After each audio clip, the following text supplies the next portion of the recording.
Hello there. Today, my friend and I are going to be presenting about quality count at Alaska Airlines. So, this is a case study taken from the Heiser J book, Operations Management, Sustainability, and Supply Chain Management. You can find this case study at pages 240 to 242. So, it starts off with giving us an introduction to the company Alaska Airlines. It is the seventh largest U.S. carrier and has won the J.D. Power and Associates Award for highest customer satisfaction in the industry for 8 years in a row, and has been the number one on-time airline for 5 years in a row. It's known for and prides itself on outstanding customer service.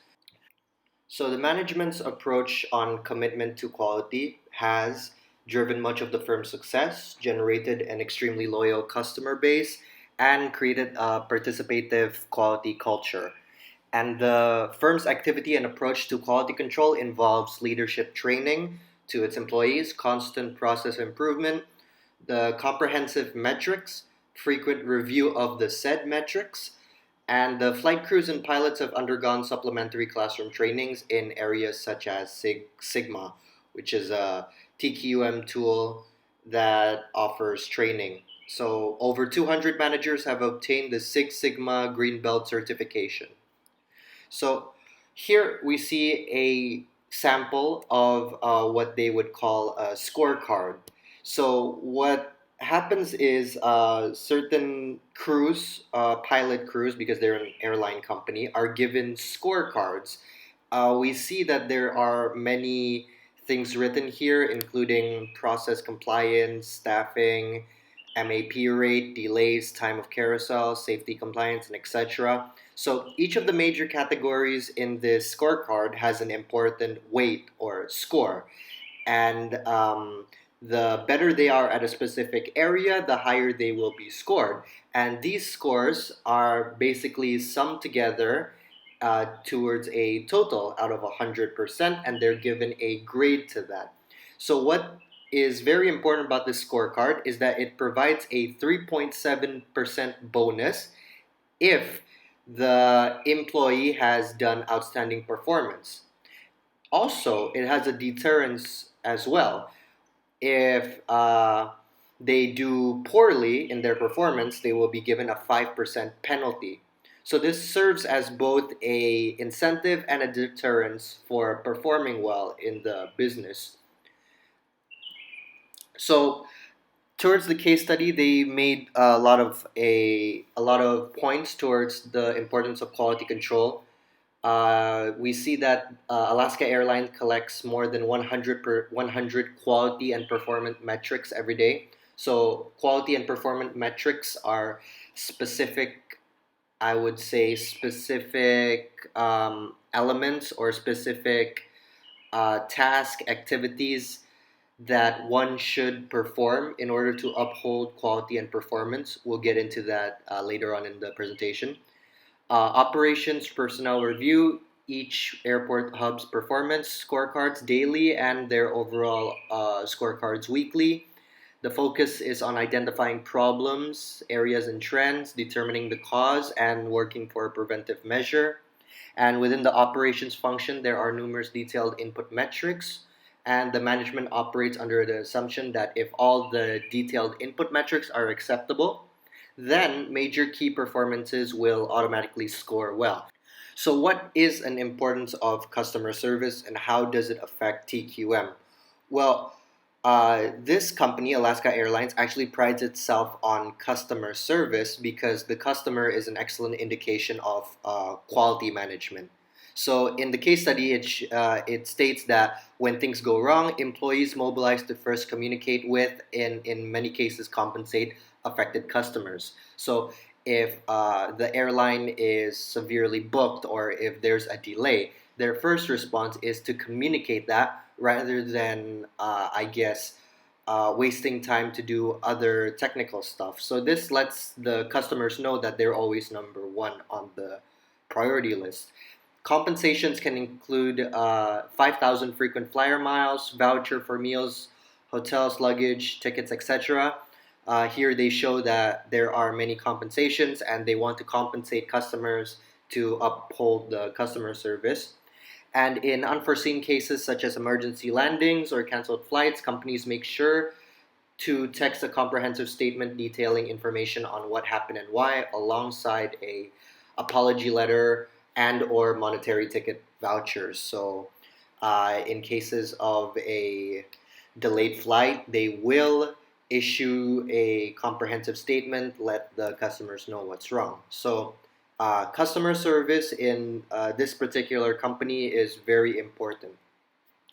And yeah, that's about it for the background of the case study. I've just given a overall summary of it.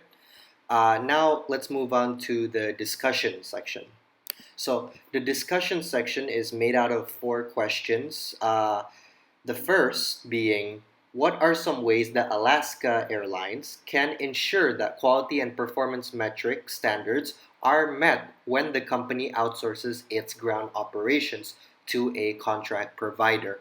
So, in the case study, we've been shown that the company itself is very well maintained and very well versed in uh, the quality performance metric standards. But what happens if there's an outsider that's going to help them? What happens if there's a stranger that goes into their company that's not well acquainted?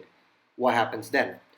Well, the answer to this would be various points I'd like to communicate. The first being that they have to research and put effort in the hiring process. So it's very important that when you outsource, it's essential that you have research and essentially skim through the perfect candidates for this job and make sure that they are well known to uphold some form of quality.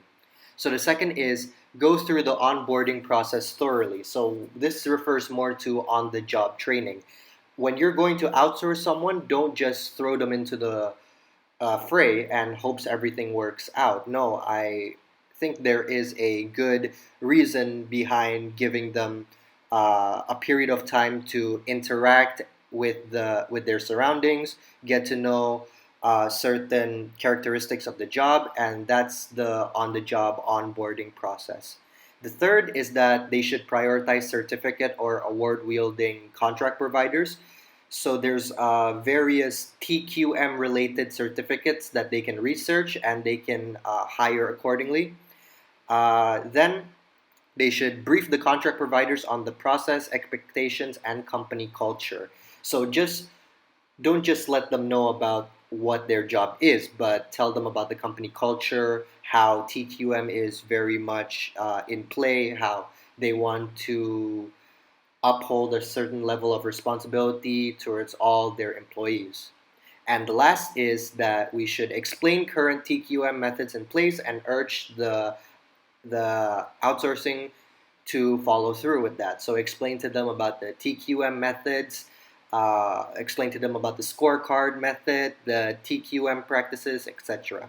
So these are all answers in mind when trying to outsource certain contract providers. Now, granted, there are more possible answers for this, but I believe the 5 stated here is the most general and important.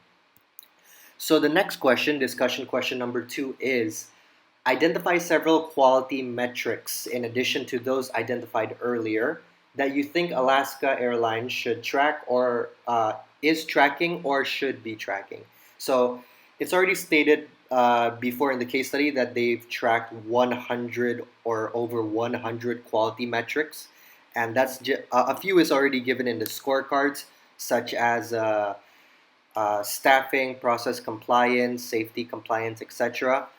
What they're asking is, are there any suggestions from the presenters about what other possible quality metrics there are? And the answer to this is, well, there's a lot. And just to go over a few, you can research further about this, but I think there's too much to explain in one go. A very good indication of quality metrics is, of course, revenue passenger miles yield, average seat miles, load factor, passenger revenue per available mile, cost per available seat mile, involuntary denied boarding, on time arrival, consumer complaint, and refund rates. So these are just a few of the possible uh, performance quality metrics that we can uphold. Now, granted, each industry or each type of business does have a specific set of metrics. Here, I research ones that are closely connected to airline industries. And yeah, it should be followed up if you want to do more research. There's a very extensive uh, description of each of these keywords that you can find online. Discussion question number 3. Think about a previous problem that you had when flying. For example, a late flight, a missed connection, or lost luggage. How, if at all, did the airline respond? Did the airline adequately address your situation? If not, what else should they have done? Did your experience affect your desire, positively or negative, to fly with that airline in the future? Okay, so back then in January 2020, 11 January 2020 to be specific, during my flight back from Malaysia to Indonesia, after I finished my exchange program, I encountered a specific problem trying to board. Apparently, I had forgotten to put my middle name in when I bought the ticket online via application. Not realizing this, as I entered the boarding room, the staff said I had to change my flight details to match my passport to prevent any further problems because my passport has my first name, middle name, and last name, while my ticket only have my first name and last name. Then I went all the way back to the check-in counter, and despite the hectic situation, the staff there were very helpful and accommodating, even though they have other customers who wanted to check in. And they managed to help me change my flight details within minutes. So even though my flight ended up being delayed due to other circumstances, I appreciated how well that they could handle my situation and their overall customer service. I will continue to consider flying with the airline AirAsia in the future. Next is discussion question 4. So see the accompanying table. The contractor received a perfect time to carousel score of 10 total points, even though its performance was not perfect. How many total points would the contractor have achieved with the following performance scores? 93.2% of flight scan, 63.5% of back scan, 89.6% of all bags there within 20 minutes, and 15 bags arriving longer than 25 minutes.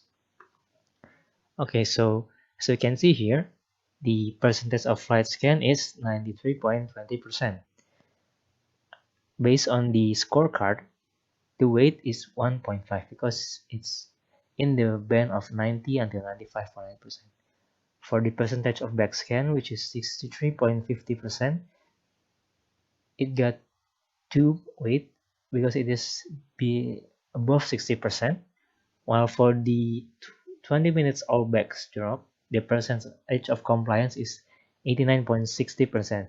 It got 0 weight because it is below 89.9%. While for the outliers or the last back, more than 25 minutes, it has 15 that equals to 1 points. So the total score is 1.5 plus 2 plus 0 plus 1. It is equal to 4.5. The contractor achieved a total score of 4.5 points. Then we can conclude our presentation. Quality and performance metrics are an important indication of total quality management. The more metrics put into place, the more structured a company's output quality can become. Customer service and total quality management is dependent on company culture. The total quality management mindset must be upheld in every occupation, from management to its workers. And lastly, Alaska Airlines scorecard provide both incentive and deterrence to motivate TQM or total quality management and customer service. That is all, and this is the work cited from several websites. And thank you very much for listening